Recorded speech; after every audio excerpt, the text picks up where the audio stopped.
بسم الله الرحمن الرحيم. الحمد لله وكفى وسلام على عباده الذين اصطفى، أما بعد. عن عبد الله بن مسعود رضي الله تعالى عنه قال: لما نزلت هذه الآية الذين آمنوا ولم يلبسوا إيمانهم بظلم شق ذلك على أصحاب رسول الله صلى الله عليه وسلم فقالوا: أينا لم يظلم نفسه؟ فقال رسول الله صلى الله عليه وسلم: ليس كما تظنون، إنما هو كما قال لقمان لابنه: يا بني لا تشرك بالله إن الشرك لظلم عظيم، أو كما قال صلی اللہ علیہ وسلم۔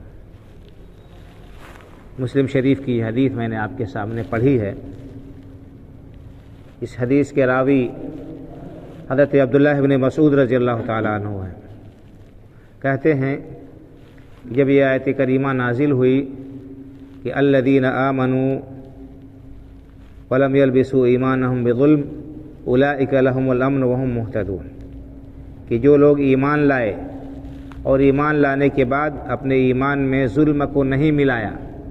ان کا ایمان ظلم سے محفوظ رہا، یہی وہ لوگ ہیں جن کو قیامت کے دن امن حاصل ہوگا اور جو لوگ ہدایت یافتہ ہیں۔ یعنی جب یہ آیت کریمہ نازل ہوئی تو صحابہ کرام رضی اللہ تعالیٰ عنہ اجمعین کے اوپر بہت بھاری محسوس ہوا، انہیں بڑا گراں محسوس ہوا یہ، اور انہوں نے کہا کہ ہم میں سے کس نے ظلم نہیں کیا، ہم میں سے کون ایسا ہے جس سے ظلم یعنی گناہ نہ ہوتے ہوں۔ تو اللہ کے رسول صلی اللہ علیہ وسلم نے فرمایا کہ بات ویسے نہیں ہے جو آپ لوگ سمجھتے ہیں، یہاں پر ظلم سے مراد گناہ نہیں ہے، عام گناہ مراد نہیں ہے، بلکہ اس سے مراد شرک ہے۔ جس طرح سے حضرت لقمان نے اپنے بیٹے کو نصیحت کرتے ہوئے کہا تھا: یا بنی لا تشرک باللہ ان الشرک لظلم عظیم، کہ اے میرے بیٹے اللہ کے ساتھ کسی کو شریک نہ ٹھہرانا، اللہ کے ساتھ شرک نہ کرنا، کیونکہ شرک بہت بڑا ظلم ہے، بہت بڑا گناہ ہے۔ یہ حدیث ہمیں بتاتی ہے کہ صحابہ کرام رضی اللہ تعالیٰ عنہم اجمعین کو اپنے سلسلے میں کتنی فکر دامنگیر رہتی تھی، وہ اللہ رب العالمین کے عذاب سے، آخرت کے پکڑ سے کس قدر لرزاں و ترساں رہتے تھے، اور جب کوئی آیت نازل ہوتی تھی، اللہ کے رسول صلی اللہ علیہ وسلم کوئی بات بیان فرماتے تھے جس میں انذار ہوتا تھا، ڈراوا ہوتا تھا، تو وہ لوگ اپنے آپ کو اس کا مخاطب سمجھتے تھے اور ڈر جاتے تھے، اپنے لیے فکر مند ہوتے تھے، اور اس فکر کا انہوں نے اظہار کیا کہ اگر یہی معاملہ ہے کہ جس کے پاس ظلم نہ ہو، جو گناہ نہ کرے، وہی اللہ کے ہاں اللہ کے عذاب سے محفوظ رہے گا اور اسی کو ہدایت نصیب ہوگی۔ تو ہم انسان ہیں، ہر انسان سے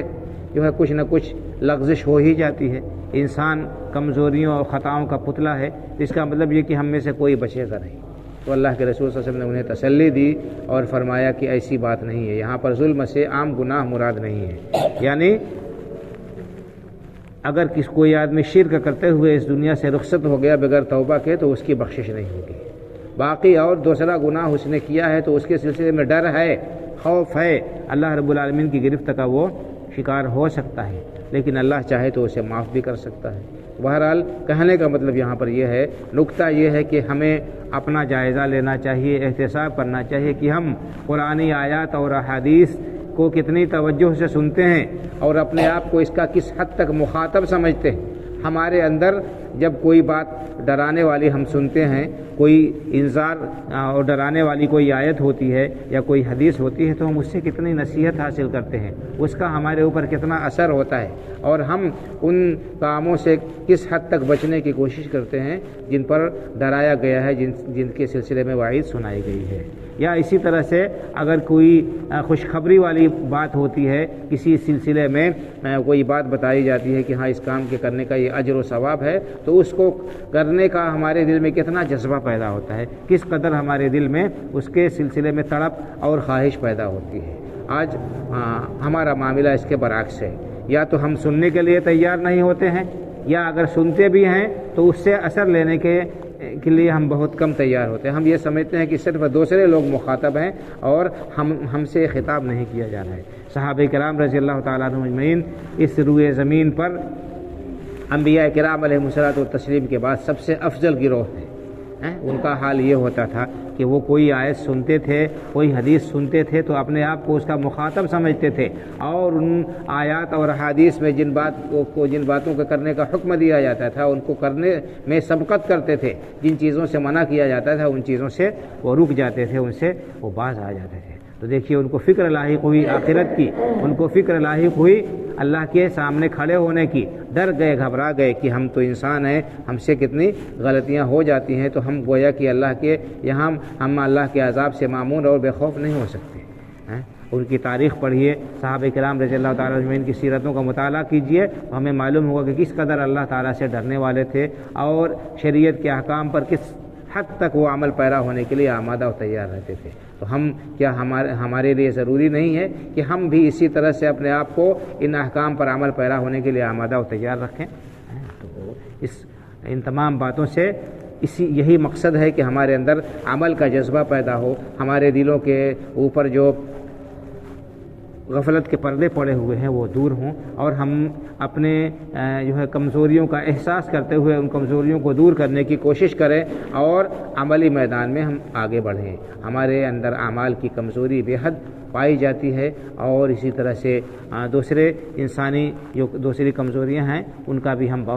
بے حساب شکار ہیں۔ تو ہمیں ان آیات سے، ان حدیث سے نصیحت حاصل کرتے رہنا چاہیے، اللہ سے ڈرنا چاہیے، اللہ کی فکر، آخرت کی فکر کرنی چاہیے اور اس کے لیے تیاری رکھنی چاہیے۔ اسی طرح سے شرک اور